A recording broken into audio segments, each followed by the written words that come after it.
Bapa dalam surga, kami mengucap syukur untuk waktu yang luar biasa, di mana Roh Kudus senantiasa memberikan satu hikmat, pengertian, pelajaran di dalam setiap kehidupan umatnya yang dikasihinya.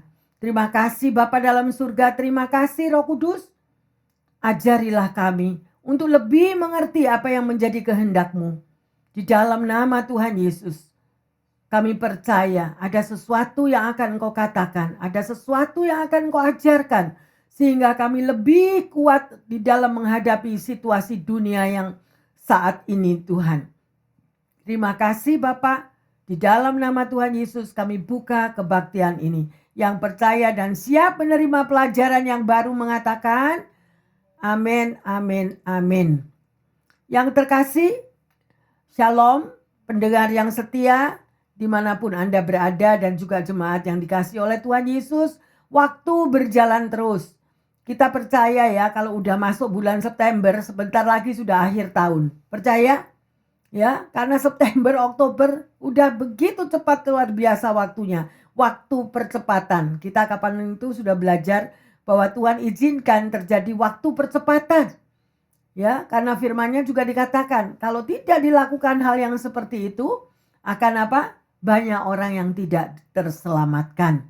Ya, pada kesempatan siang hari ini yang terkasih, saya membaca suatu kisah dari seorang sejarawan yang bernama Thomas Reeves. Dia berkata, dia menulis sebuah buku, The Empty Church. Ya, kekristenan yang isinya mengatakan bahwa kekristenan pada zaman saat ini cenderung itu sangat mudah, sangat menggembirakan, begitu nyaman dan kompatibel. Ya, tidak lagi diperlukan untuk satu pengorbanan diri, disiplin, kerendahan hati, bahkan penyangkalan diri. Itu tidak ditekankan lagi di zaman era pembaharuan saat-saat ini.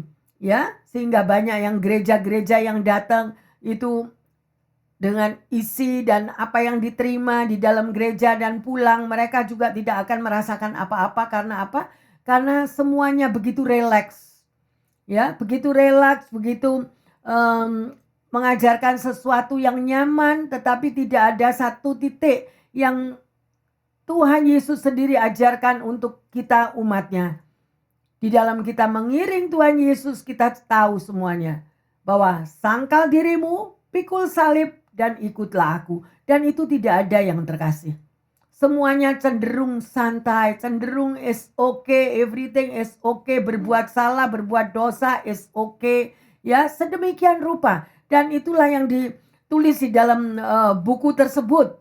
Ya, dan sedemikian apapun bagi mereka yang mendalami dan mengikuti tentang ajaran Kristus yang luar biasa, itu mengatakan bahwa itu adalah kekristenan konsumen.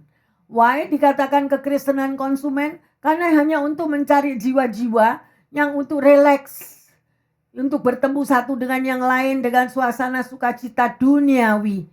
Bukan lagi kekristenan yang betul-betul yang dimana Tuhan Yesus izinkan untuk kita mengikuti teladan kehidupannya sampai penderitaannya di kayu salib menebus segala kesalahan dan dosa-dosa umatnya.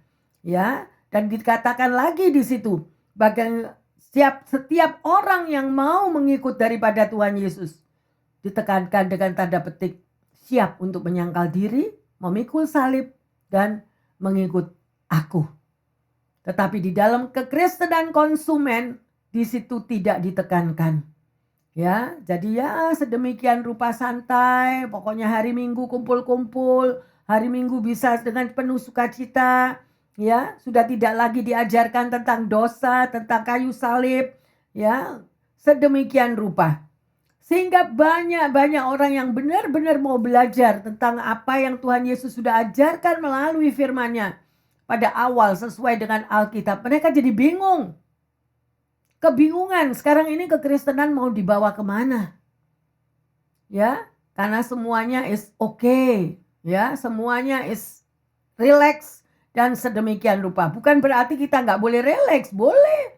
Santai, boleh. Tetapi apa yang diajarkan oleh Tuhan Yesus biarlah itu tertanam dan termeterai di dalam hati setiap kita yang terkasih. Ya, dan sekali lagi saya katakan, pada zamannya saat ini kalau Anda menoleh ke kiri dan ke kanan termasuk saya juga mengalami dengan tanda petik rada bingung.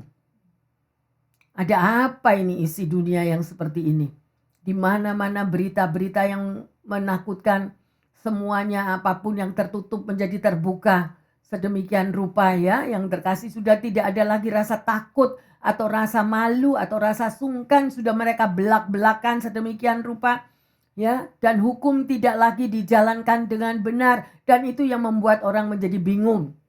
Ya, tetapi kalau Anda mau belajar akan firman Tuhan yang sungguh-sungguh, ada seorang nabi juga yang mengalami kebingungan. Siapakah dia?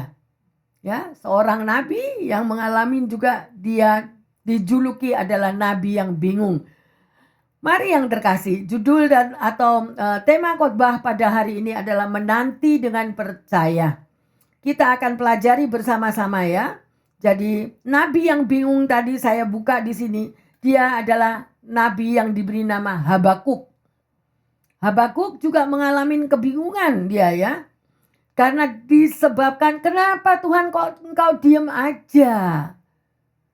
Penjarahan, penderitaan, kesusahan, pemberontakan, penindasan yang bertubi-tubi dan tidak fair atau tidak layak dilakukan kepada orang-orang yang sudah tidak berdaya. Tetapi kenapa Tuhan kok bingung?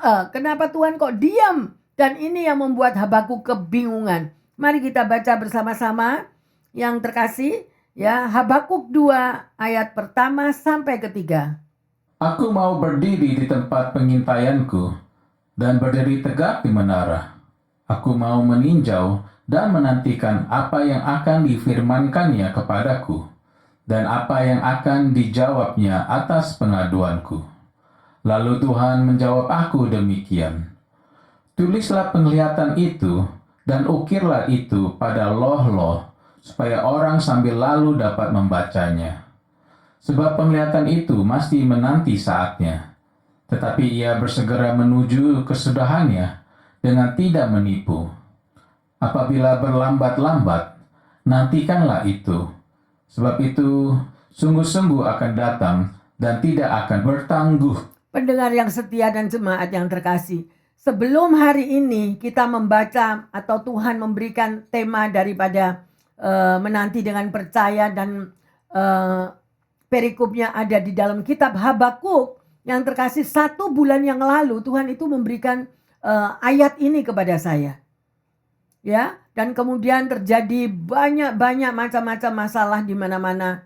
Ya, dan itu menjadikan apa yang Tuhan berikan melalui firman-Nya ini, loh, kok bisa persis, kok bisa tepat? Di mana-mana terasa kebingungan, di mana-mana terasa sesuatu yang tidak layak atau tidak fair yang terjadi di sekeliling yang ada terjadi di dunia ini yang terkasih. Tetapi kalau kita melihat bahwa Habakuk ini dia mengalami kebingungan dan dia komplain kasarnya itu. Habakuk ini komplain kepada Tuhan, Tuhan kenapa engkau diamkan aja? Keadaan penindasan di mana-mana, keadaan yang tidak fair baik di tengah-tengah politik, baik di tengah-tengah pekerjaan, baik di tengah-tengah perjalanan hidup, melihat ke kiri ke kanan, semua apa yang dilakukan itu semuanya nggak fair Tuhan. Penindasan, di mana-mana terjadi penindasan. Jadi Nabi Habakuk ini komplain kepada Tuhan. Kok engkau diam aja Tuhan? Oh udah tahu kayak gitu umatmu ditindas Tuhan. Kenapa kok engkau tega? Kenapa Tuhan kau tidak bertindak? Kenapa Tuhan kok engkau diam aja? Ya, sedemikian rupa Habakuk itu komplain kepada Tuhan. Dan kalau Anda membaca di dalam Habakuk 2 ayat pertama sampai ketiga, kita harus tahu yang terlebih dahulu, yaitu ini adalah berurutan dengan Habakuk yang pertama yang terkasih. Ya, sedemikian rupa. Ya, rancangan Tuhan itu adalah indah katanya. Rancangan Tuhan itu adalah yang terbaik. Tetapi kenapa Tuhan izinkan? Ya, penderitaan di mana-mana, kesusahan di mana-mana, tekanan hidup ada di mana-mana. Ya, tetapi mari yang terkasih, kita mau melihat daripada cerita sebelum daripada Habakuk 2 ini tadi. Kita baca di dalam Habakuk 1 ayat 2 sampai 4, kemudian ayat yang ke-13. Berapa lama lagi Tuhan aku berteriak, tetapi tidak kau dengar? Aku berseru kepadamu penindasan, tetapi tidak kau tolong. Mengapa engkau memperlihatkan kepadaku kejahatan, sehingga aku memandang kelaliman? Ya, aniaya dan kekerasan ada di depan mataku. Pembantaian dan pertikaian terjadi. Itulah sebabnya hukum kehilangan kekuatannya dan tidak pernah muncul keadilan. Sebab orang fasik mengepung orang benar. Itulah sebabnya keadilan muncul terbalik. Matamu terlalu suci untuk melihat kejahatan, dan engkau tidak dapat memandang kelaliman. Mengapa engkau memandangi orang-orang yang berbuat khianat itu, dan engkau berdiam diri apabila orang fasik menelan orang yang lebih benar dari dia? Haleluya yang terkasih pendengar yang setia. Bukankah ini yang terjadi saat ini? Di mana-mana engkau mendengar berita, di negara A mengalami begini, di negara B mengalami begitu. Mungkin engkau sendiri yang mengalami di tengah-tengah pekerjaanmu. Engkau mengalami sendiri apa yang menjadi tekanan yang ada di sekelilingmu. Ya, sering kali kalau kita lagi bercakap-cakap dengan sesama teman, kita sharing bersama, mereka juga mengeluarkan pengaduannya. Mereka juga mengeluarkan isi hatinya bahwa apa yang dihadapinya itu tidak fair. Semua yang dilakukan sewenang-wenang. Ya, jadi hukum sampai tidak berlaku lagi. Dan akhirnya Habakuk ini adalah seorang nabi, tetapi dia juga mengalami kebingungan. Makanya dia disebut sebagai Nabi Habakuk yang bingung. Ya, bingung mengapa? Kenapa kok Tuhan diam aja? Until when, Lord? Sampai kapan Tuhan? Itu penderitaan sudah aniaya, sudah bertubi-tubi, bahkan sampai ada yang meninggal, sampai ada yang mengalami tekanan hidup yang sedemikian. Di mana Engkau Tuhan? Dan ini yang benar-benar terjadi di sekeliling kita saat ini. Mungkin pendengar yang setia juga jemaat lagi mengalami hal-hal yang demikian. Bukankah begitu? Kalau engkau mengalami hal-hal yang demikian yang terkasih, ingatlah bahwa Nabi Habakuk sudah melihat dengan jelas sendiri dan sudah melihat bagaimana penindasan dan tekanan, perlakuan yang tidak fair itu terjadi, korupsi, penganiayaan ada di mana-mana. Orang yang kuat menekan orang yang rendah sedemikian rupa. Keadilan sudah tidak ada lagi. Dan inilah yang dialami oleh sekeliling kita yang terkasih. Kemudian Nabi Habakuk ini, dia begitu sangat sedih. Dan dia menjerit kepada Tuhan. Until when? Sampai kapan Tuhan engkau mau bertindak? Sampai kapan Tuhan engkau mau membalaskan sakit hatiku? Yang terkasih, tidak mudah. Kalau engkau diperlakukan tidak adil. Kalau engkau diperlakukan sewenang-wenang, bahkan hukum sudah diselewengkan, apa yang akan kita lakukan? Ya, sedemikian rupa yang terkasih. Hukum sedemikian sudah tidak lagi yang namanya rule atau di setiap negara itu mempunyai hukum, di setiap pengadilan itu juga memiliki hukum, tetapi itu nggak berlaku semuanya. Karena apa yang terjadi? Karena ada sesuatu, yaitu praktek suap menyuap ada di mana-mana. Anda sendiri yang menjawab. Ya, sedemikian rupa yang terkasih. Ya, jadi yang salah menjadi benar, yang benar jadi salah. Pernah ngalami? Nah, coba. Dan apa pada waktu hal itu terjadi? Apa yang akan kau lakukan? Mungkin kau juga berteriak di dalam hatimu. Ya, rasanya hidup di dalam penuh tekanan. Tekanan yang bertubi-tubi. Mari kita lanjut di dalam Habakuk 1 ayat yang ke-6. Sebab sesungguhnya Akulah yang membangkitkan orang Kasdim, bangsa yang garang dan tangkas itu, yang melintasi lintang bujur bumi untuk menduduki tempat kediaman yang bukan kepunyaan mereka. Nah, di sini ini adalah cara Tuhan. Kalau Anda dan saya sudah berseru-seru kepada Tuhan, memohon akan jawaban Tuhan, tetapi kadang-kadang jawaban yang Anda mau, yang saya mau, itu berlawanan dengan jawaban Tuhan loh. Kadang-kadang kita nggak ngerti. Dan di sini apa yang Habakuk berseru kepada Tuhan, akhirnya Tuhan menjawab. Tetapi jawaban Tuhan adalah berbeda dengan apa yang Habakuk inginkan. Justru Tuhan mengirimkan orang Kasdim. Orang Kasdim itu adalah musuh daripada mereka yang terkasih. Ya, sedemikian rupa. Ya, jadi di dalam kebingungannya Habakuk, Tuhan menjawab. Dijawab dia, tetapi dijawabnya itu bukan sesuai dengan yang Habakuk mau. Tetapi malah dikirimkan musuhnya. Karena apa? Karena Tuhan memakai orang Kasdim itu sebagai alat penghukumannya. Ya, orang Kasdim ini dipakai untuk menindas daripada orang-orang itu tersebut. Sampai daripada orang-orang itu bertobat dan kembali kepada Tuhan. Ya, karena bangsa Israel adalah pada waktu itu menjadi bangsa yang pemberontak. Dan akhirnya mereka dibuang di Babel. Ya, sedemikian rupa. Jadi dengan adanya pembuangan daripada bangsa Israel yang mengalami penindasan seperti itu, Habakuk gak terima. Habakuk marah. Kenapa Tuhan kok demikian rupa? Kenapa malah dikirim orang Kasdim untuk menindas, semakin menindas, ya? Tetapi di dalam proses yang sedemikian rupa, tidak ada jalan lain. Habakuk cuma berseru-seru kepada Tuhan. Akhirnya sampai Habakuk dapat surrender. Bagaimana Anda dan saya?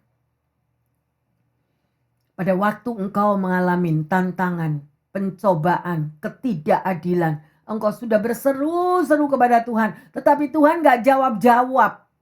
Capek gak? Capek kan? Tetapi tidak ada jalan lain yang bisa mengubah hidupmu dan hidupku. Tidak ada jalan lain yang bisa menjawab masalahmu dan masalahku. Hanyalah Tuhan pencipta langit dan bumi yang sudah menciptakan saudara dan saya. Dan kuncinya adalah apa? Kuncinya adalah Tuhan menghendaki kita ini surrender. Untuk mencapai titik surrender, untuk mencapai titik penyerahan total tidak mudah. Kapan mujizat terjadi yang terkasih? Mujizat terjadi pada waktu Anda menyerah total. Up to you, Lord. Kalau Anda tahu, sekalipun engkau berjalan di tengah-tengah badai kegelapan dunia, aniaya, tekanan, penindasan. Tetapi kalau engkau tuh rajin membaca firman Tuhan, memiliki hubungan pribadi dengan Tuhan, engkau akan mendapatkan kekuatan. Karena apa? Karena dikatakan, sekali-kali aku tidak pernah meninggalkanmu. Amin. Jadi di dalam badai, aniaya, tekanan, diperlakukan tidak fair. Ya ini harga diri ini memang berontak. Sakit ini namanya harga diri. Misalnya orang gak salah dibilang salah. Orang gak maling dibilang maling. Orang gak nyopet dibilang nyopet. Sakit gak? Tetapi Tuhan izinkan saudara direndahkan. Kita diizinkan dikuliti yang terkasih. Tetapi kalau engkau tahu, mata Tuhan melihat apa yang kau alami. Mata Tuhan melihat pada waktu engkau direndahkan. Pada waktu engkau digosip. Pada waktu engkau dikuliti. Dan engkau setia akan firman-Nya, engkau akan menemukan firman Tuhan yang mengatakan, berbahagialah engkau yang direndahkan, karena Tuhan yang akan tinggikan. Ada amin yang terkasih? Pegang itu. Makanya saya nggak bosen-bosen selalu menghimbau. Dan ini firman juga untuk saya yang terkasih. Ya, karena sebagai hamba Tuhan juga nggak sempurna. Hamba Tuhan juga mengalami tekanan, mengalami apapun macam-macam aniaya melalui gosip atau melalui apa saja. Direndahkan dengan bermacam-macam. Ya. Tuhan tahu persis, tetapi kalau kita tahu, Tuhan melihat anakku. Mata Tuhan tertuju kepadamu. Mata Tuhan melihat air matamu. Tuhan melihat pada waktu engkau sudah tidak bisa berbuat apa-apa. Bahkan orang kuat menindas orang yang lemah. Bayangkan kalau kita ditindas tetapi kita nggak boleh bersuara. Pernah ngalami? Kita ditindas, kita digosip, difitnah dari A sampai Z. Tetapi ini mulut tidak boleh membuka atau membela diri. Bayangkan itu. Tapi kalau engkau bisa melakukan dan menerima semuanya itu, ingat, pembalasan Tuhan akan terjadi. In His time. Makanya jangan sewenang-wenang menjadi anak Tuhan. Engkau tahu firman loh. Orang yang tidak tahu firman lebih baik. Karena dia nggak tahu. Tetapi kalau engkau tahu, engkau sudah dibaptis, engkau tahu akan firman Tuhan, engkau masih nguliti sesamamu. Apalagi engkau menguliti hamba Tuhan. Mazmur 105 ayat 15. Jangan mengusik hambaku yang kuurapi dan jangan mengganggu nabi-nabiku. Hati-hati sama Tuhan, matanya terlihat. Oleh karena itu saya menghimbau, jadilah kuat anak-anak Tuhan. Dimanapun engkau berada, jadilah kuat. Biarlah orang yang sumber gosip apapun, biarin. Kasih kesempatan mereka gosip sepuas-puasnya. Sehingga dosa-dosa kita semuanya terangkat. Amin. Ya, kasih kesempatan mereka. Oh, memang tidak ada kerjaannya senangnya begitu. Ya, tapi mereka lupa ada sepasang mata yang melihat. Sedemikian rupa, mengapa penindasan itu terjadi? Padahal mestinya orang itu tidak ditindas. Misalnya, mengapa orang itu dianiaya? Yang semestinya orang itu tidak bersalah, kok dianiaya? Dan mereka tidak bisa membela diri. Mengapa? Makanya Nabi Habakuk marah di situ. Dan dia mengkomplain kepada Tuhan. Sampai kapan Tuhan umatmu dibiarkan begini? Sampai kapan? Tuhan menunggu saudara dan saya apabila mengalami hal yang seperti itu. Surrender. Amin. Surrender. Menyerah. Berserah. Menanti bahwa pembalasan ada dalam tangan Tuhan. Saudara dan saya akan menjadi penonton yang terkasih. Amin. Tuhan kita luar biasa. Ya. Kan sudah dikatakan bahwa orang benar itu hidup dari percaya. Percayalah, ada Tuhan di dalam hidupmu. Ada Tuhan yang bersamamu. Ada Tuhan yang mendampingimu. Jangan lihat kepada besarnya masalah. Tetapi lihatlah besarnya Tuhanmu yang akan membela hidupmu. Amin. Haleluya, luar biasa yang terkasih. Ya. Dan kita akan lihat. Di mana pada waktu di akhir ratapannya, Habakuk juga berseru menjerit kepada Tuhan. Habakuk 3 ayat 17 dan 18. Sekalipun pohon ara tidak berbunga, pohon anggur tidak berbuah, hasil pohon zaitun mengecewakan. Sekalipun ladang-ladang tidak menghasilkan bahan makanan, kambing domba terhalau dari kurungan, dan tidak ada lembu sapi dalam kandang. Namun aku akan bersorak-sorak di dalam Tuhan, beria-ria di dalam Allah yang menyelamatkan aku. Yang terkasih pendengar yang setia, mengapa Habakuk kok bisa sampai pada poin ayat 17 di sini? Ayo, coba Anda dan saya belajar bersama-sama. Kenapa Habakuk kok sampai bisa di sini?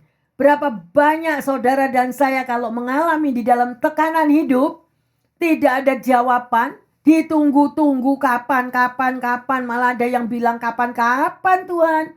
Ya, sedemikian. Tetapi pada ayat ke-17 ini berarti apa? Habakuk bisa surrender. Amin. Sampai dia pasrah total, atau dalam bahasa Jawanya, bahasa yang sehari-hari bilang, karepmu wis Tuhan. Pusing palaku.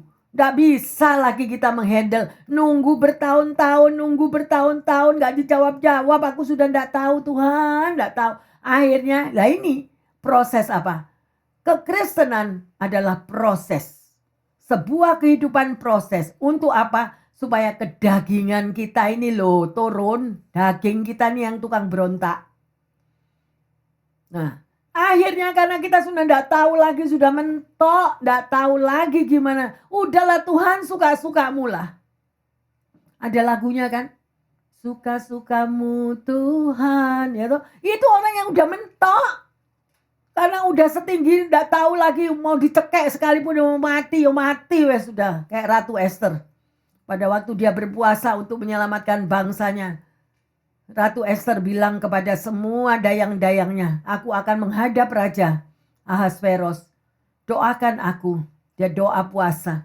Sekalipun aku harus mati, aku akan jalani. Nah itu loh. Itu penyerahan total. Di dalam kehidupan Anda dan saya tidak lepas dari proses yang terkasih. Kalau Anda dan saya bisa menyerahkan seluruh tekanan hidupmu, ya, tetapi untuk menyerahkan tekanan hidupmu itu tidak mudah. Kecuali engkau dan saya memiliki hubungan pribadi dengan Tuhan.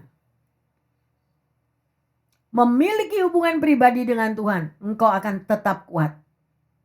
Ya, engkau akan melampaui lembah-lembah air mata. Engkau akan melampaui begitu besarnya ombak kehidupan yang membawa engkau. Tidak tahu ujung kiri kanan kalau Anda berada di lautan. Ya, kalau lagi boating. Saya kalau pergi sama Pastor Roland boating di tengah laut.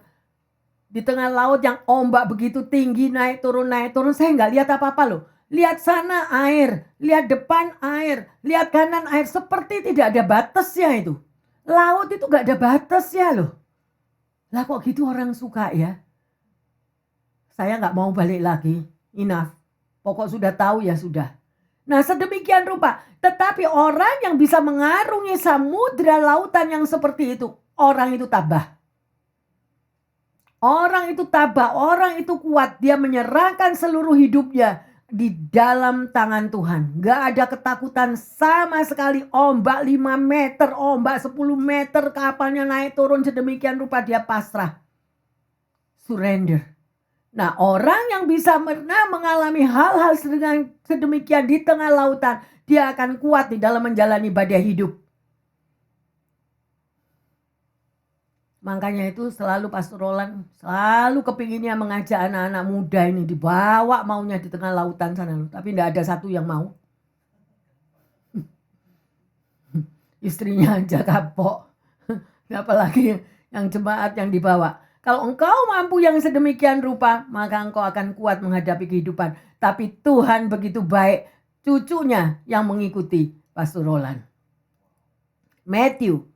Dia di dalam ombak yang sedemikian rupa tingginya. Bahkan satu malam di tengah lautan gelap tidak kelihatan apa-apa. Matthew tetap tabah di sana. Inilah yang terkasih. Dia bilang ada Tuhan, Mak. Ada Tuhan bersama dengan aku. Apa yang perlu aku takut? Berarti orang itu pasrah. Hidup dan mati ada di dalam tangan Tuhan. Nah di sini kita bisa melihat bagaimana Habakuk ini sampai pada ayat ke-17. Ya udahlah Tuhan, however. Dah suka-sukanya dah Tuhan. Mau dihabisin, mau diapain, semuanya pohon ara tidak berbunga. Pohon zaitun mengecewakan. Ladang-ladang tidak ada makanan. Sudah aku pasrah. Berarti ini penyerahan total. Amin. Ya. Mari yang terkasih. Mujizat terjadi di saat Anda dan saya bisa mampu menyerah total. Ya, pada waktu Anda tidak melihat jawaban doamu, pada waktu engkau ditindas seperti engkau berada di tengah lautan yang luas, semuanya gelap apalagi di malam hari, engkau tidak melihat apa-apa. Tetapi kalau engkau tahu persis bahwa Tuhan besertamu, Tuhan ada di dalam hidupmu, matanya selalu ada bersamamu, malaikatnya diberikannya untuk engkau, kita bisa menyerah total. Amin. Dan pada waktu titik poin engkau berserah, surrender total, mujizat terjadi. Amin. Makanya proses harus dialami. Tapi orang biasanya nggak mau, berontak terus, berontak, takut, khawatir, cemas. Gimana kalau begini, gimana kalau begitu, gimana kalau ini itu. Nah itu kenapa? Manusia batinnya, manusia rohanimu harus dibangun. Harus dibangun. Yang terkasih, kenapa sih saya selalu menghimbau engkau pendengar yang setia dan jemaat memiliki saat teduh? Why? Karena pada waktu engkau memiliki saat teduh yang terkasih, itu adalah peperangan rohani yang terjadi. Pada waktu engkau memuji, menyembah, menyerahkan seluruh hidupmu kepada Tuhan. Itu adalah satu peperangan rohani, dan peperangan rohani itu engkau alami setiap hari. Tetapi sayangnya, saya harus katakan, banyak anak Tuhan memiliki mata tidak bisa melihat, mempunyai telinga tetapi tidak bisa mendengar. Why? Karena nggak pernah mau bergandeng tangan dengan Tuhan kita. Nggak mau bergandeng tangan dengan Sang Juru Selamat. Kalau engkau bergandeng tangan terus dengan Sang Juru Selamat, rahasia-rahasianya akan diberikan kepadamu. Dikasih tahu kepadamu. Tetapi dengan tanda petik ya. Bukan lu buat ya. Gak ada itu. Kalau lu buat itu daging yang ngomong. Tetapi kalau betul daripada Tuhan, hasilnya engkau akan lihat dari buah-buahnya, engkau akan lihat yang terkasih.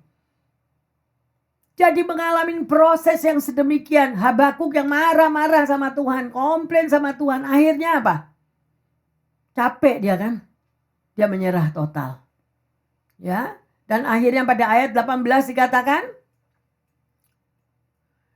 namun aku akan bersorak-sorak di dalam Tuhan, beria-ria di dalam Allah yang menyelamatkan aku. Ini loh, jadi apa? Jadi Tuhan itu nunggu saudara dan saya menyerahkan seluruh beban hidupmu kepadanya. Mengaku anak Tuhan, mengaku kepingin dekat sama Tuhan. Tapi Tuhannya jalan sendiri, kitanya jalan sendiri. Jadi jalannya sendiri-sendiri yang gak gandeng yang terkasih. Saya gak bosen kok ngomong ini.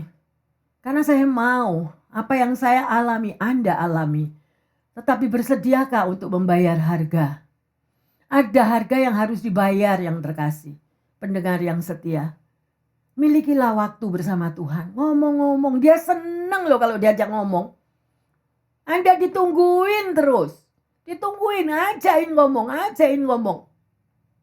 Dan sering kali pada waktu percakapan dengan Tuhan, engkau juga mengalami hal-hal di luar kemampuanmu. Misalnya 2 hari yang lalu, saya bangun jam 2 pagi. Di dalam memuji menyembah Tuhan. Ya, jam 4 pagi. Saya merasakan di dalam kamar saya ada roh yang lain yang masuk di dalam kamar itu, dan langsung bulu saya semua berdiri. Saya lihat, oh Tuhan, ini serangan. Nah, jadi kalau engkau tahu mengapa Anda diperlukan berdoa, mengapa Anda diperlukan untuk saat teduh, supaya engkau tahu kalau ada serangan itu engkau ready, tahu. Enggak lengah terus, enggak terlena terus. Lah dingin loh pastor, ya saya ngantuk bawa selimut terus. Boleh, tetapi kalau ada harga yang engkau mau bayar, Tuhan akan bukakan, Tuhan akan singkapkan rahasia-rahasianya. Ya, dan Tuhan tunjukkan ini siapa ini kuasa gelap ini, dari mana, kiriman mana. Nah, oleh karena itu, melalui doa-doamu, melalui saat teduh itu, engkau memiliki hubungan pribadi dengan Tuhan. Ya, oleh karena itu yang terkasih, engkau tidak tahu siapa, roh apa, barang kiriman apa, apalagi kalau engkau bekerja di tempat-tempat yang sedemikian, yang aneh-aneh roh-rohnya. Kalau engkau tidak memiliki hubungan pribadi dengan Tuhan, apa yang akan terjadi? Ya, sedemikian rupa. Kemarin saya mendapatkan berita yang menyedihkan. Bukan kemarin, 4 hari yang lalu. Kasihan sekali, ini keluarga muda ya yang terkasih. Baru 40-an. Dia adalah, pekerjaannya adalah seorang towing. Ya, dia bekerja sebagai towing. Tetapi karena dia bekerja sangat keras, akhirnya dia itu ngantuk waktu bekerja. Pada waktu dia bekerja itu drive, itu dia ngantuk, dia nabrak pohon. Dan pada waktu dia nabrak pohon, langsung seluruh mobilnya hancur, mukanya hancur, dadanya sini semua hancur. Jadi antara hidup dan mati. Pada waktu itu saya ditelepon. Dan kemudian saya berdoa, saya katakan kepada keluarganya, suamimu nggak mau hidup lagi. Nggak mau. Gitu. Karena apa? Karena penuh dengan kekecewaan hidupnya. Penuh dengan segala masa lalu. Oleh karena itu masa lalu yang sedemikian rupa. Saya mau katakan yang terkasih. Jadilah anak Tuhan yang benar. Kalau Anda dan saya tahu bahwa engkau dipanggil dan diutus dengan amanat agung, jadikanlah semua bangsa muridku. Itu adalah tugasmu dan tugasku. Karena engkau tidak diciptakan 50 tahun yang lalu atau 100 tahun yang lalu. Engkau diciptakan untuk generasi sekarang. Why? Supaya engkau menyelamatkan generasimu yang sekarang ini loh. Contohnya lihat ini, kejadian si Pak Towing ini tadi. Terus mau kemana? Gitu loh. Ini adalah tanggung jawabmu, tanggung jawabku. Kalau engkau mempunyai tetangga, kalau engkau mempunyai teman, kalau engkau mempunyai siapapun yang engkau tahu hidupnya jauh daripada Tuhan, engkau akan dituntut pertanggungan jawab daripada Tuhan kalau engkau gak berani ngomong. Benar loh. Amanat agung. Jadikanlah semua bangsa muridku. Loh, aku kan bukan pendeta. Aku kan bukan guru. Aku gak bisa. Iya, Bu Pendeta enak kalau mau ngomong. Kalau orangnya ngomong, diomongin marah-marah gimana? Terserah dia. Tapi tugasmu Yeskiel 3, 16-21, engkau sudah lakukan. 1 jiwa engkau selamatkan. Seluruh malaikat di surga bersorak-sorai. Tetapi kalau engkau sendiri tidak mau memiliki hubungan pribadi dengan Tuhan Yesus. Kalau kita sendiri yang dipikirin, aku sendiri belum beres Bu Pendeta, aku sendiri belum bisa kok, mana bisa aku nyelamatin orang sih. Terlalu banyak berdalih. Tuhan tidak akan cari orang yang berdalih. Tuhan tidak akan cari orang yang suam-suam kuku. Tetapi panggilanmu pada saat engkau dipanggil, engkau tidak melakukan, panggilanmu akan berpindah kepada orang lain. Saya harus berani katakan ini. Dan engkau kehilangan berkatmu. Dan saya mau katakan, kalau engkau sudah dipanggil tetapi kita tidak melakukan, sampai umur 70, 80 Tuhan kejar engkau terus sampai ada. Ya, mari yang terkasih. Saya hanya membukakan firman Tuhan untuk keselamatanmu. Untuk keselamatan pendengar yang setia. Ada tugas engkau diciptakan. Ada tugas nafas hidup yang sudah diembuskan di dalam dirimu dan diriku. Untuk apa? Untuk menikmati glamurnya dunia. Sampai lupa daratan, ingat lautan, tidak karu-karuan hidupnya. Dan akhirnya pada waktu badai kehidupan terjadi, baru tersentak. Oh iya, aku sudah tinggalkan Tuhan. It's too late yang terkasih. It's too late. Ya, semua mengalami proses seperti Habakuk.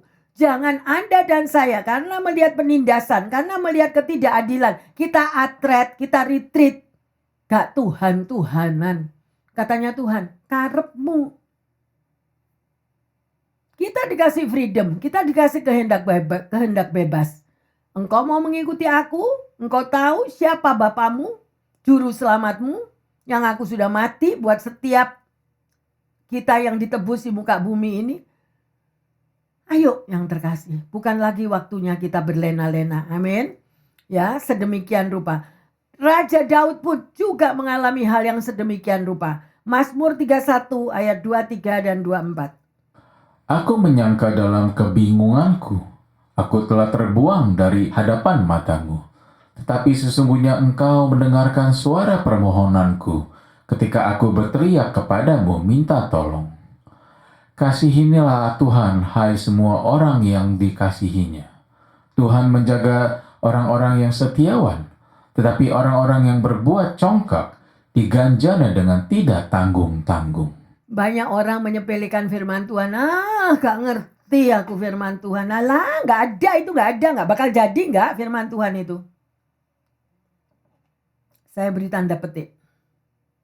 Kalau itu betul-betul akan terjadi di dalam hidup kita, baru kita itu kaget. Ngeh. But it's too late. It's too late. Raja Daud sendiri ngomong tadi pada ayat yang ke-23, dia bilang apa? Ya, aku sendiri bingung. Aku sendiri mikir aku ini sudah terbuang di hadapan mata Tuhan. Tetapi nyatanya Tuhan mendengarkan suaraku, permohonanku ketika aku berteriak kepadamu minta tolong. Lah kok pendengar yang setia dan jemaat ini nggak mau berteriak sama Tuhan? Kenapa? Dia senang Anda datang. Dia senang Anda ajak bicara. Dia senang. Bayangkan dia ada di hadapanmu. Tiaraplah di bawah kakinya. Peluklah dia. Saya kalau sudah sampai di titik itu udah bisa stop air mata. Gak ada. Karena gak kelihatan Tuhannya. He is spirit yang terkasih. Dia adalah roh. Anda mau ngerti dari mana? Makanya lah diberikan orang-orang yang menuntun hidupmu, memimpin hidupmu dengan firman kehidupan untuk diri kita. Sebelum waktunya terlambat, ayo. Tuhan sudah sediakan bermacam-macam tanda. Berawas-awaslah, ya, berjaga-jagalah. Nah, terus kita nih apa? Kok hidupnya rutinitas, setiap hari sama aja. Ya, bangun tidur apa yang dicari, langsung sarapan, langsung kerja, langsung makan, langsung jalan-jalan, happy-happy, enggak tahu. Ya, sedemikian rupa apa yang terjadi yang terkasih. Ayo. Ya. Raja Daud bisa mengalami kebingungan. Saya juga bisa merasakan kebingungan Anda. Wong kadang-kadang saya juga bingung. Nah, seperti Nabi Habakuk tadi. Tetapi apa? Kalau kita setia terus, setia mencari, menggali, berseru-seru, Tuhan langsung akan menjawab yang terkasih. Ya, responilah dengan benar. Pada waktu Tuhan berbicara dengan engkau, hargailah. Jangan dengerin Tuhan bicara apa untuk orang lain. No, Tuhan bicara apa untuk dirimu. Tuhan berbicara apa untuk diriku. Ya. Tetapi orang kesenangannya lebih senang aku kepengen denger loh Tuhan ngomongnya apa loh sama dia. Loh. Ya. Jangan. Ayo, koreksi diri kita. Respon dengan benar. Bagaimanakah keadaan hatimu dan hatiku saat ini? Gimana keadaan hati pendengar yang setia dimanapun engkau berada? Ya, kita lihat di Habakuk 2 ayat 4. Sesungguhnya orang yang membusungkan dada tidak lurus hatinya. Tetapi orang yang benar itu akan hidup oleh percayanya. Nah, ayo koreksi diri kita. Siapakah Anda, siapakah saya? Kita mau hidup dengan rendah hati. Kita ini buatan tangan Allah. Jangan sampai kita berpedoman, pokoknya aku selamat sekali, selamat. Kalau kita berpedoman, aku satu kali selamat. Tidak ada firman yang mengatakan, carilah Tuhan selagi dapat ditemui. Why? Kenapa sampai ada pertanyaan itu? Ya, karena kita harus mencarinya selagi dapat ditemui. Ya. Kemudian lagi ada firman Tuhan yang mengatakan, kejarlah keselamatanmu selagi masih ada waktu.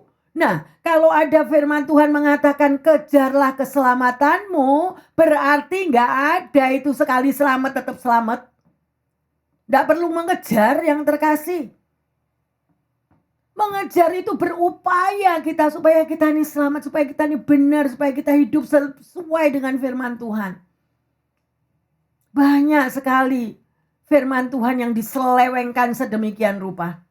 Hanya mencari apa? Kenikmatan hidupnya. Bahkan di firman Tuhan ada. Mereka yang melayani aku hanya untuk perutnya. Loh. Kurang apa? Ada di dalam firman Tuhan. Engkau harus bisa memilih. Engkau bisa melihat dari buah-buah kehidupan mereka. Ya. Engkau bisa akan melihat di mana karya Tuhan itu. Sedemikian rupa Habakuk berkata kepada Tuhan dan akhirnya dia sadar. Hal yang utama dan yang pertama yang terkasih. Bersediakah saudara dan saya mencari Tuhan? Ya, bersedia enggak? Gitu. Karena dunia ini penuh dengan ketidakadilan. Engkau mau jadi mencari orang yang adil, yang cari di mana-mana gitu.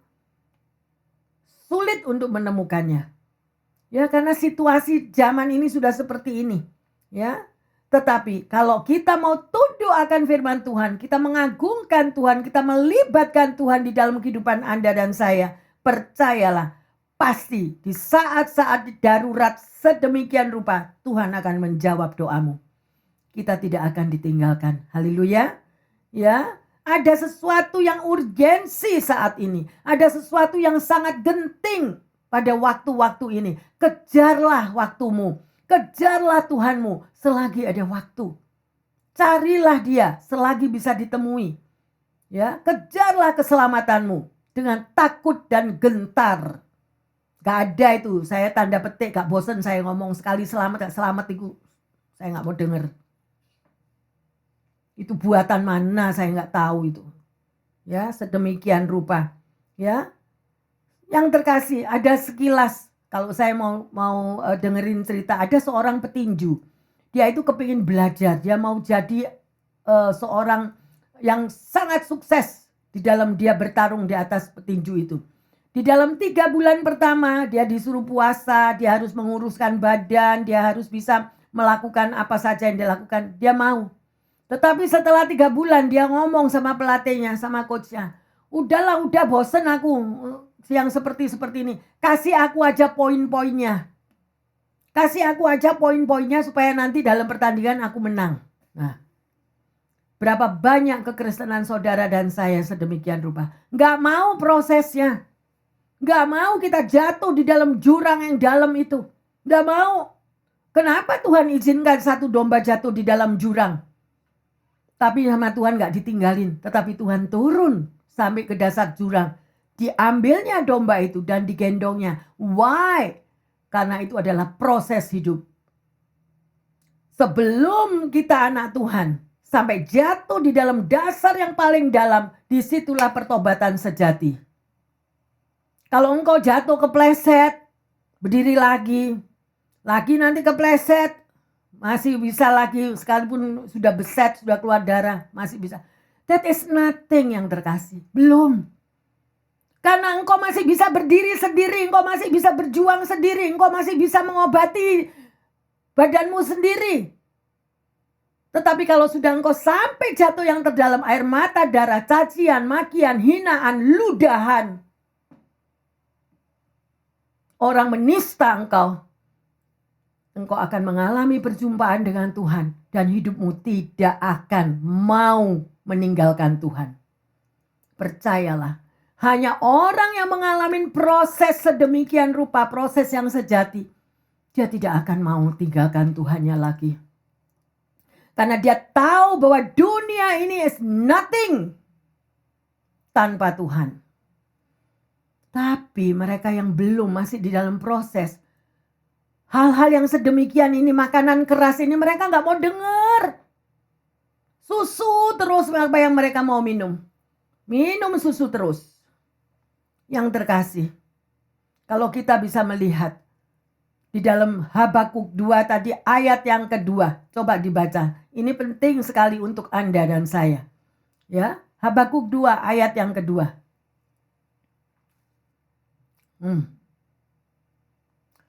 Ya. Lalu Tuhan menjawab aku demikian. Tuliskanlah penglihatan itu dan ukirkanlah itu pada loh-loh supaya orang sambil lalu dapat membacanya. Why? Tuliskanlah. Terus ada yang bilang, lah Bu Pendeta, saya ini gak bisa dengar suara Tuhan, apa yang ditulis? Nah, kalau engkau membaca firman Tuhan, tiba-tiba ayat itu melompat, mengena di hatimu, tulis. Kalau ada nubuatan, apapun yang untuk dirimu, supaya engkau tidak lupa, tulis. Why engkau tulis? Supaya engkau tahu, ini buah-buahnya yang benar apa atau ini buah-buahnya lu buat. Lain lo ya, nubuat sama lu buat. Dan berhati-hatilah untuk di situ. Kalau Tuhan berbicara untuk Anda, sungguh-sungguh ada sesuatu yang urgensi. Kalau Tuhan memanggil engkau, itu ada sesuatu yang urgensi. Tetapi sering kali kita menyepelekan suara Tuhan. Sehingga panggilan Tuhan itu lost sedemikian rupa. Sehingga mestinya berkat yang luar biasa yang kita terima, nothing is gone. pilihan di tangan Anda dan saya. Ya, yang terkasih, sungguh luar biasa. Hari ini kita sudah belajar menanti dengan percaya. Pertanyaannya, apakah saudara dan saya saat ini sedang diperhadapkan dengan situasi yang membingungkan? Anda melihat negara A, bingung luar biasa. Lihat negara B, bingung. Lihat negaranya sendiri, bingung. Lihat situasi di tempat pekerjaan, bingung.